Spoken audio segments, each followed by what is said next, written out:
This episode of the Old Dawgs REI Network is brought to you by Mino Studio. Mino Studio is a pre- and post-production facility for all of your audio needs.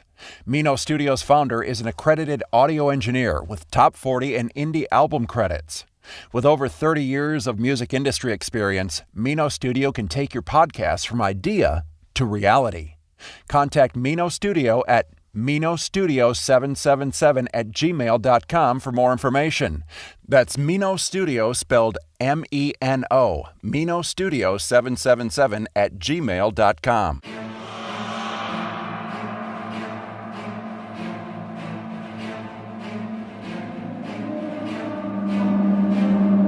In a world where jobs are how most people make money, one man, one desire, one challenge dares to break the mold. Welcome to the Old Dawgs REI Network, where we don't work for money. Money works for us. Coming soon. Viewer discretion advised.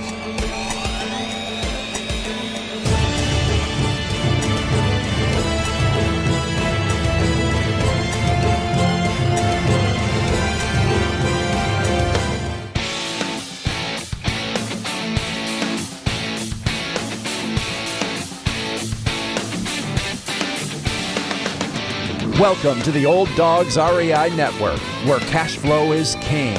Real estate investing, the means, so you can enjoy your retirement dreams. This is the show where we cut right to the chase. No sales pitch, no long monologues, just simple how-to real estate investing advice, so you can earn the passive income you need to enjoy your retirement today. And now, your host and chief old dog, Bill Manacero. Welcome to the Old Dawgs REI Network. I'm your host, Bill Manacero, and this is the show where 50-plussers and anyone else who wants to join us get solid, no sales pitch real estate investing advice to help generate real cash flow. This podcast airs twice weekly on Mondays and Fridays, and if you aren't already a subscriber, go to iTunes, type in Old Dawg, spelled D-A-W-G, find our podcast, and subscribe. Well, we've got a great show today for you. A couple of gentlemen that have a fantastic background that have formed their own real estate investing company. And I'm going to first give you a little background on them both. They both are co-founders of Joint Ops Properties LLC. Both of these gentlemen are two United States military officers and academy graduates. In 2014, Jim Vreeland partnered with Bob Scott to create this organization and capitalize on a unique opportunity in the U.S. real estate market. With decades of experience between them and an emphasis on the St. Louis area, Joint Ops Properties has been able to secure over 100 distressed properties, often at just 30 to 40 cents on the dollar, resulting in day one equity for their investors. Joint Ops currently focuses on single-family homes and tenants seeking a lease-to-own option, resulting in tenant buyers with more skin in the game, as opposed to a traditional tenant with no long-term interest in the home. Let me tell you a little bit about these guys. Jim Vreeland is a 2003 graduate from the United States Military Academy at West Point, an Army Black Knight football alumni. After receiving his commission, he joined the force as an Army Field Artillery officer, where he would serve a deployment to Iraq in 2005 with the 3rd Infantry Division. Subsequently, becoming U.S. Army Ranger, he would deploy again to Iraq with the 2nd Ranger Battalion as a fire support officer in 2006, followed by a tour to Afghanistan in 2007. Exiting the Army at the rank of captain in 2008, Jimmy set out to make an impact in the private sector through sales at Stryker Orthopedics. In less than 2 years, he became the highest grossing rep for the St. Louis branch and held that title for the next 6 years. In 2014, Jimmy partnered with fellow U.S. Military Academy grad Bob Scott to form Joint Ops Properties. Let me tell you about Bob. Bob is originally from St. Louis, Missouri, and grew up working in his family's antique and retail business, where he learned at firsthand the value of customer service at a young age. After graduating from high school with 2 state championships under his belt, one in football and one in baseball, he went on to play varsity football at the U.S. Air Force Academy and graduated with a Bachelor of Science in Civil Engineering. While in the active duty Air Force, Bob managed construction projects ranging from facility renovation at Elgin Air Force Base in Florida to new construction of multi-million-dollar facilities in Baghdad, Iraq. Bob finished his service with the rank of captain and decided to jump into the world of real estate investing. An avid investor, Bob is an expert at structuring real estate transactions of all types: wholesaling, flip and fix, subject to auctions, REOs, short sales, work for equity, and sandwich lease options. Bob co-authored the book, The Ultimate Real Estate Survival Guide, published by Celebrity Press. In his free time, Bob loves to scuba dive, snowboard, wakeboard, and travel. He's also an avid reader and passionate about self-improvement. Whew, well, that's a mouthful there. Boy, you guys, welcome. Welcome to the Old Dawgs REI Network. Hey, Bill, how you doing? I'm doing... Thanks for having us. Good to be here. Oh, man, we're glad to have you guys here, and certainly proud of the service that you had for our country. Really a pleasure to be able to talk to you guys. So, pleasure's on our side. Well, it's interesting. We have a lot of ex-military people, and some that are still in the military that are investors that looked at that as their sort of their long-term retirement plan, and some are not so long-term. We had a gentleman that was an officer in the Navy that was retired and had started just before he left, and is now looking at real estate investing as a means to be able to finance his retirement. So it looks like a good thing that works out for those that can in the military. Yeah, I mean, I think you can look at real estate as a short-term retirement plan. Yeah, I like that. I definitely like that. Well, gentlemen, I kind of gave an overview, but what I'd be really interested in is why real estate investing? How did you guys end up in that? All the areas you could have gone.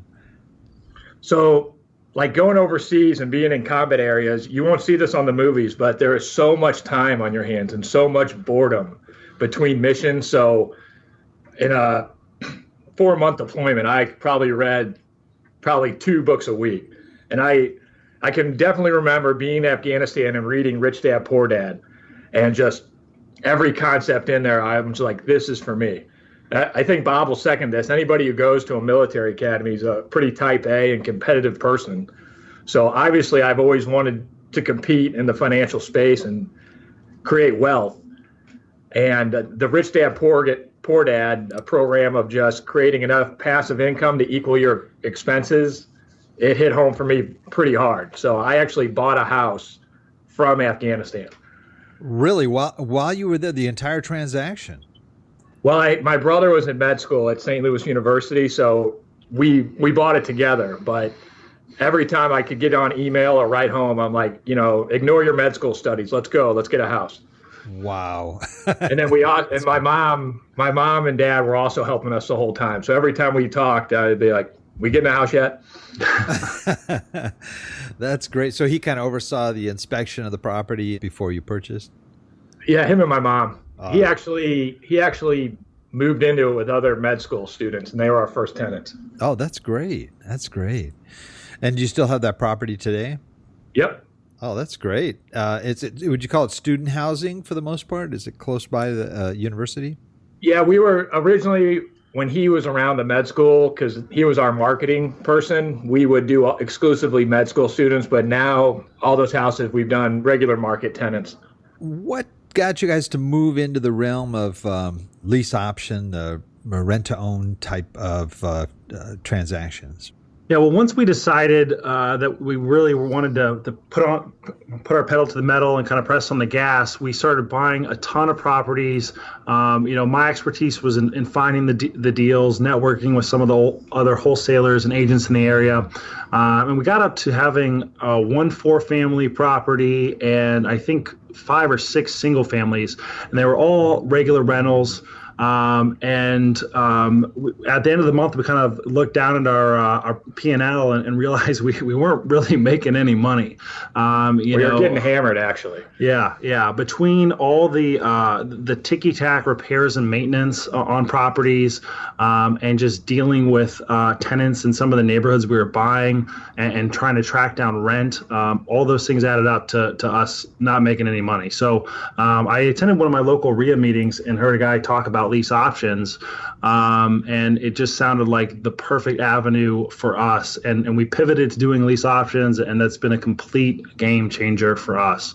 And for those that aren't real familiar with a lease option, basically we are giving the tenant buyer a right to purchase a property from us.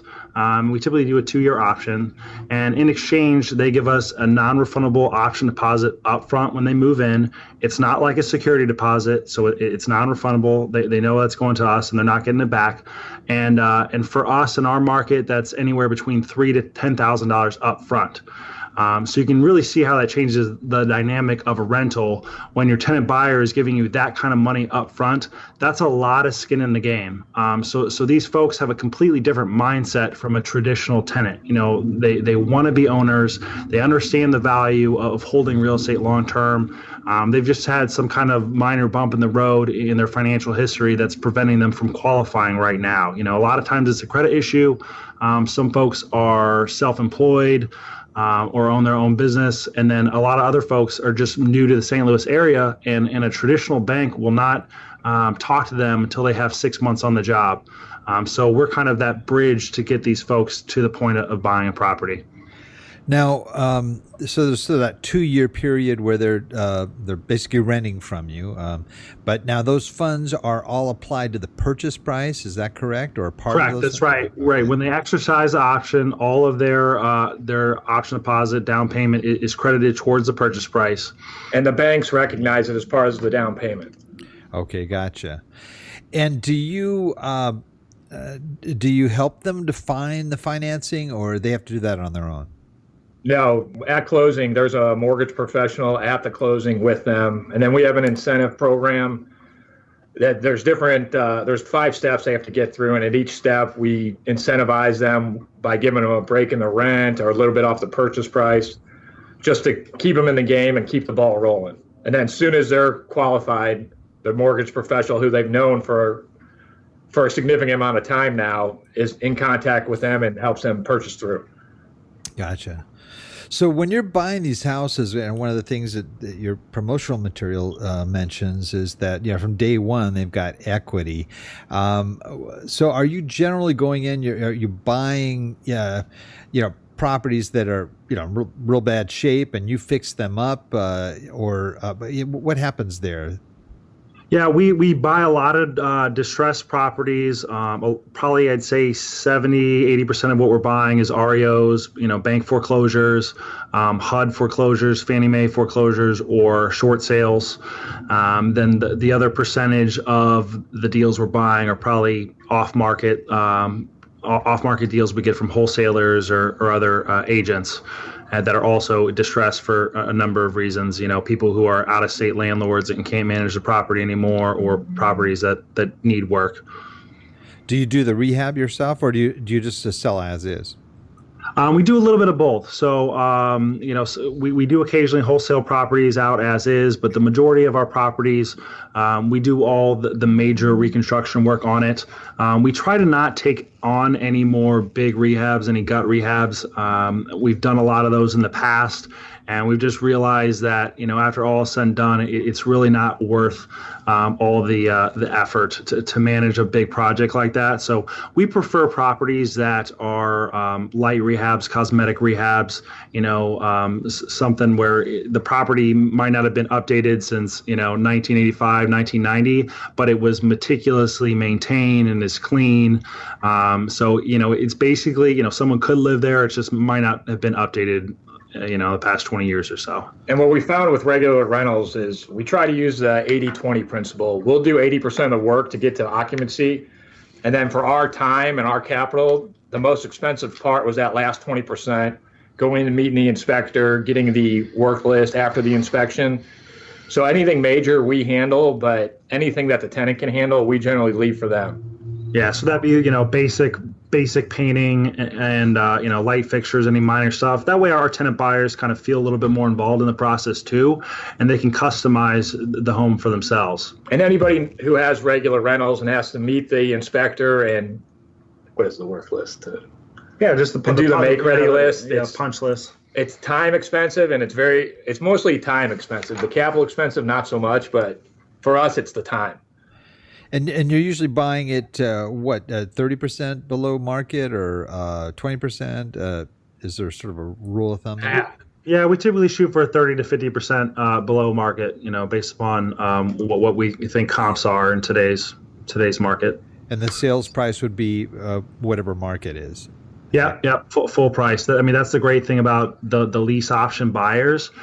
If you look at total slice of the market of people who want to buy a house, it's estimated that only maybe 10 to 20% of that buyer pool can actually qualify for a mortgage today. So when you market your property on a lease option or owner financing, you're tapping into that 80 to 90% of the buyer's pool.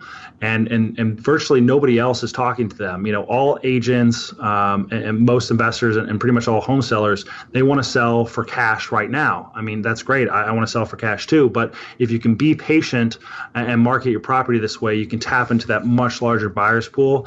And when you do that and you're the only person in your market talking to those people, they're a lot less picky than a traditional buyer. So you can get away with some of the stuff we're talking about of selling the property at full retail price and not necessarily having it fixed up to the nines, leaving some work to the tenants themselves. And the other big thing here that we haven't mentioned yet is that our tenant buyers are responsible for all the ongoing repairs and maintenance, which was one of the things that just killed us when we had traditional rentals.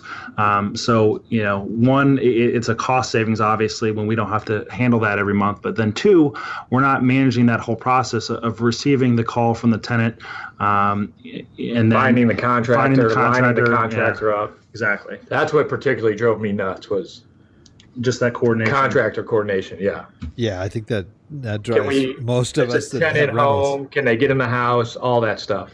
Right.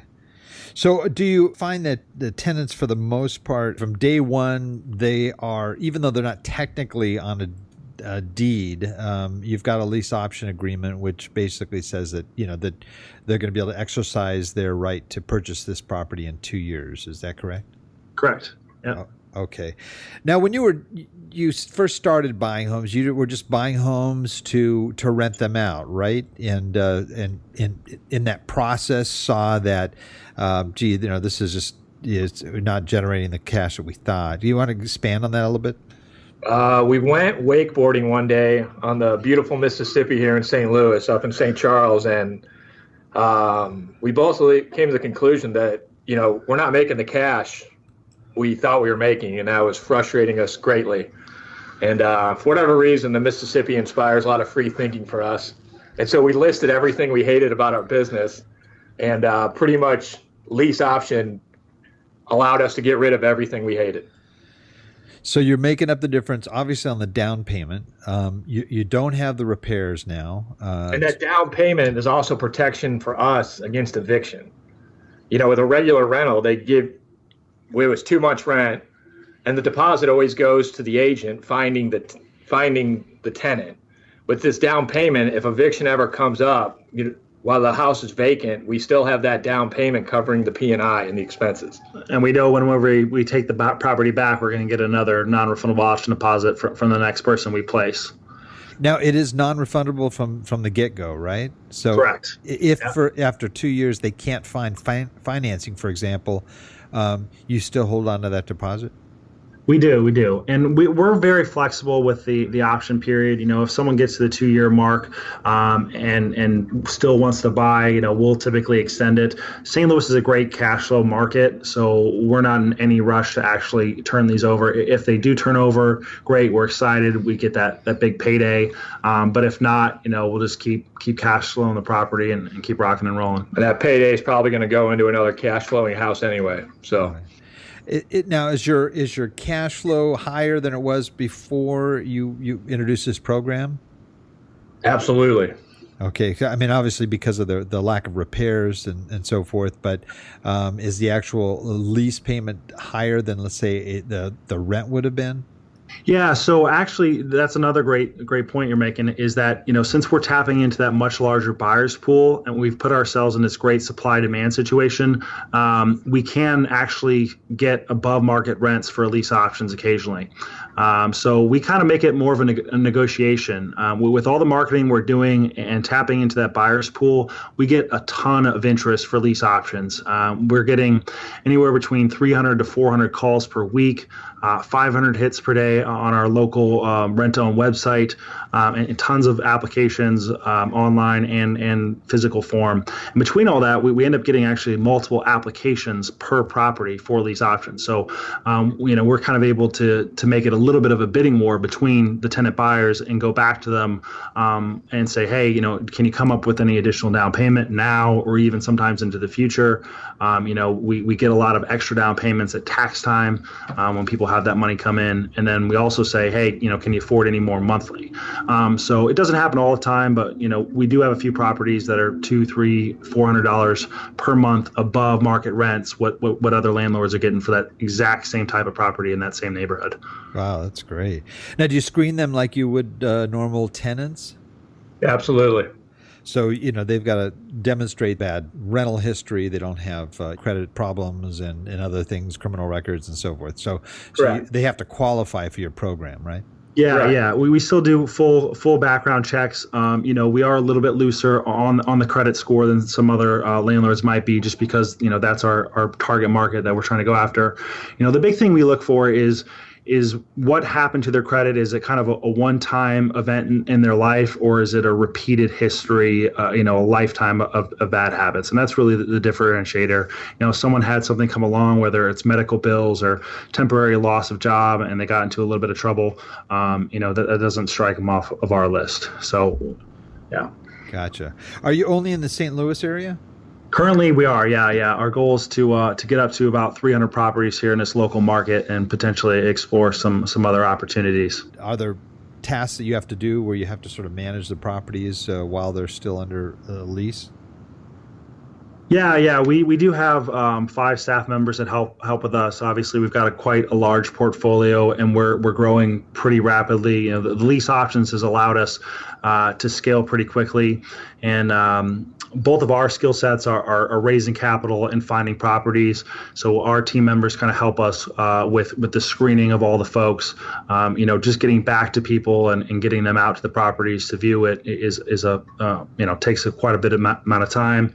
And then we do have people kind of handle all the accounting, the bookkeeping, and the day-to-day administration of the rental properties. Because we're incredibly bad at that. And it's just not fun, But, well, like when I was first starting out, I would be like, Bob, I've only, I used to think I was the most disorganized and least follow-through academy graduate I've ever met. And then I met you. But I thought all military guys were, they're structured and had everything down, organized, and, real type A. Well, I mean, when you're forced to, because you're in the military, we are. But, after we were able to flower when we got out, old habits came back. Like, I love it. Well, in your investing venture here, what would you say was your biggest mistake? I mean, I'd say it was doing regular rentals, and that was just from a complete lack of knowledge. Everybody out there talks about doing rentals. Well, we were kind of XL millionaires, Bill, and on our YouTube channel we have a video talking about our first deal was this multifamily in St. Louis, and we were so excited, and our Excel sheet showed us we were going to be absolute millionaires, and it was a complete bust. Yeah. There was a 4-family. We could be all in for about $84,000, and gross monthly rents. I think we're right around $2,350 a month. Taxes in St. Louis are pretty cheap, so is insurance. So I think we were going to end up cash flowing this one property around $700 a month. But the property was in kind of a borderline neighborhood. One of the units was a 1-bedroom. 2 of the units were 2 bedrooms, And with the neighborhood and the small units, I think we were getting $450 per month rent off one unit, $550 off another. And the folks had no skin in the game. It was an older property, so there was tons of ongoing repairs and maintenance. And we never seemed to get that $650 per month cash flow. Yeah, and if you want to know more about it, we put it all in our Excel Millionaires YouTube video. But I mean, So I'm a high energy, quick start type of person. So when I see something that excites me, I got really excited. And it was like on a Tuesday, and we were doing like champagne showers off this thing on our Excel sheet, and it was my disappointment was so miserable. So you'd say your biggest mistake was really not understanding the real dynamics of developing an effective Excel spreadsheet for real estate investing, right? It turns out in real life, Bill, that the model doesn't always fit reality. It was a hard thing to discover. Right. You got that. And I got to imagine that's got to be anybody getting into real estate. That's got to be, I'm sure we're not the only one to make that mistake. No, I think we all have archives of Excel spreadsheets like that, and inexperiences where, it was supposed to generate this, and unfortunately didn't. What would you say conversely was sort of your biggest success then? Well, we've got one property we like to call our kind of crown jewel in the portfolio. It's this property on Mohand. And this was a short sale deal that we picked up from an agent. Agent had been negotiating it for a few months, and we've been around the St. Louis market, rubbing elbows with all the other investors and agents who deal with investment properties. And so they brought this property directly to us. It was kind of a pocket listing. Needed to close it quickly, and knew we were some legitimate buyers and could close on deals. And this was a 4-bed, 3-bath house. 2,300 square feet on an acre of land in a great area of St. Louis, Florissant. We ended up purchasing this property, and we were all in it for $75,000, which is a great deal. We actually had the property appraised within a few months after we bought it for $155,000. So tons of equity in the deal, $65,000, $70,000 worth of equity.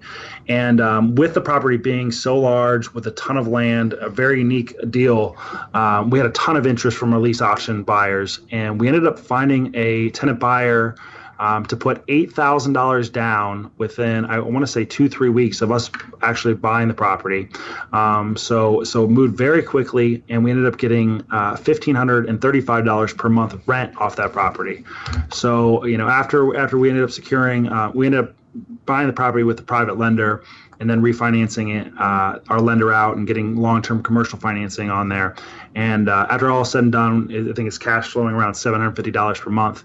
And with our tenant buyer putting down $8,000, that's a ton of skin in the game. So we don't ever worry about, are they going to pay their rent this month or not? They've got a lot to walk away from. So it's a hell of an incentive, and it's a very easy way to manage properties and to get our cash flow. This house is beautiful. If anybody's curious, it's called Mohan, and we did a video on our YouTube channel too. Oh, great. Well, you're going to have to give us a link at the end of this to your YouTube channel so people can catch out that and your Millionaire Excel video. Okay. Well, a lot of our listeners are folks that are 50 plus. Some are approaching retirement and concerned. Some are in retirement and already, maybe dealing with a lack of cash flow. Some of them may not have the funds to really make some major investments, but they're interested in getting involved in real estate as a means to be able to supplement the retirement. What would you guys advise, for folks maybe they're on fixed incomes and limited reserves? How would you advise them to get started and succeed in this arena? If I was in this sort of situation, we advise all our investors to do this, but I would go buy a whole life insurance policy and take over the banking function for yourself. Explain that. So we came to this revelation probably 6 or 7 months ago because the banks were beating us up for liquidity. And our stance was like, we're not going to leave $200,000 in a deposit bank. If we have $200,000, we're going to go buy 4 houses and get more cash flow. So we were not going to put liquid capital in a bank. And we had heard other podcasts, like Mike Dillard talked about this. but it's called the infinite banking concept. And you can use a whole life policy just like you use any piece of real estate property. So on your balance sheet, it's liquid cash, and you can take policy loans from, you can take a policy loan from the property, and then you go buy life insurance with it. Like, that's what I did. That's what, any money I had in a savings account, that's what I've done. Interesting. Wow. That's a neat approach. And then we also, every real estate investor has to leave money aside for taxes, right? Yep. And I hate seeing liquid fiat currency in a bank. So what we've done is we bought a policy, and any money we are escrowing for taxes, we now put into a whole life insurance policy, which is another asset on our balance sheet, which makes the banks happier. And at the end of the year, we pull a policy loan and then pay our taxes that way. And the magic of that is we're still getting a 5% dividend on that money, even though we've given it to the government. Wow. That's a really interesting approach. Like we could do a 3-hour podcast on this and how it makes your brain. But I would just go read Becoming Your Own Banker by Nelson Nash. Oh, great. I will put a link on that. And for those of you listening too, we will be taking everything that's in this podcast and putting it in our show notes on olddogsreinetwork.com, and including the book you just mentioned, as well as other links that they speak of as well. So, but I have to imagine a lot of your 50+ audience already have these life insurance policies with a bunch of cash value built up, and it's just a dormant asset sitting there. Right. That's very, very possible. You're probably right on that. So if they have any cash value, pull that out in a policy loan, put it into real estate, and that gets you started. That's great. Great idea.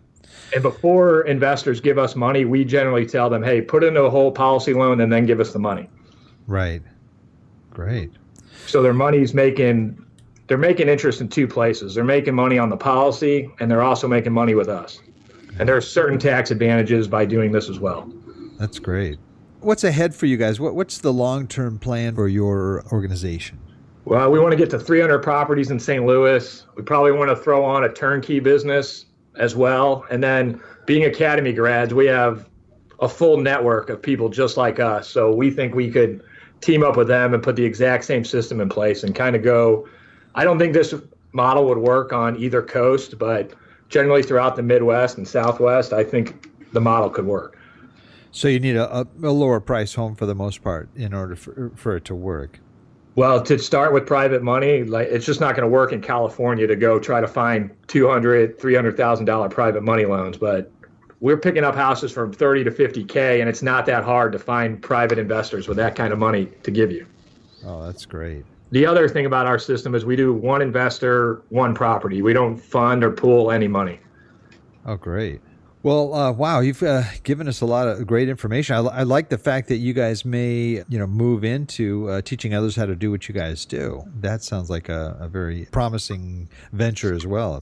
I mean, yeah, this is kind of, at least for me, it's my hobby. I love just talking about this stuff. So we'd love to go show other people how to do it. Yep. Great. Well, this is the part of our interview where we would sort of wrap it up here, and I ask you a series of real quick questions, and you guys can respond. I don't know with two guys how we're going to do that, because maybe you'll just have to each give your response, but we kind of do it as quickly as we can. There are 5 questions that we ask, and I'll just go ahead and get started now with the wrap it up. Favorite real estate book? All right, it's funny you brought that up, because actually I'm launching a book today, The Ultimate Real Estate Survival Guide. It's published by Celebrity Press. I've kind of gotten together with a bunch of experts in the real estate industry, and we've all shared our most valuable secrets when it comes to real estate investing. The section I did talked all about mastering the mental game of real estate. So obviously I'm going to say my own book is the best. And I'll endorse Bob by saying that he's like the Dr. Phil for real estate investors. I'll come in all nervous and hot and bothered about things, and he calms me down. That's great. I love it. Now, is the book available yet? Or? It is. It's available on Amazon today, actually. First day it's out there. And if you sign up today, there's a ton of bonuses online, and we'll give our contact information later on here. That's great. Okay. How about your favorite business book? We got to go with Anti-Fragile by Nassim Taleb. Great. How about most valuable website for success other than your own? Strategic Coach, Dan Sullivan's program. Great. And favorite app? For me, it's the podcasting app. I probably listen to 2 to 3 hours of podcasting a day. Yeah, anytime we're in the car, always learning. Same here. Total podcast junkie here. All right. Well, the last question is, if everything fell apart and all you had left was $1,000 in the bank, what would you do to launch your real estate business, to get it back again with that $1,000? Well, the great thing about real estate is there's a ton of ways to make money without actually having any of your own. When I got started, it was wholesaling. And if I had to do it again, I would. Also, you can do subject to deals, which is where you take over other people's loans. And you can also do sandwich lease option deals. We still do these deals today. Even though we have a lot of access to capital, it's still great to do deals that don't require it. And there's tons of deals out there. You just got to get out in the market and start hustling and go to RIA meetings, network with other investors, and do some marketing directly to some wholesalers. And you'll find the deals in your market that you can make some money off of without it having any cash in your own pocket. That's great. Great advice. Well, how can people get a hold of you, folks? I'm sure there's a lot that would like to find out what you're doing and follow you, especially if you're going to open up and start teaching others how to do this so they could stay in touch with you. What's the best way to get a hold of you guys? Well, as Jimmy mentioned, we've got a YouTube channel. Just search Joint Ops Properties. You can also go to jointopsproperties.com. We've got a ton of case studies up there, and you can subscribe to see a little bit more of the deals we're doing here in our local market. You can also go to autopilotassets.com if you want to start learning how to do some lease option deals in your own market. And if you're curious about using the whole life strategy, you can find an IBC practitioner on their website. Just Google IBC practitioner. And if you want to use our guy, search Ryan Lee at Paradigm Life or call Paradigm and ask for Ryan Lee. And then if you want to get a hold of us or email us, it's just jointopsproperties@gmail.com. Great.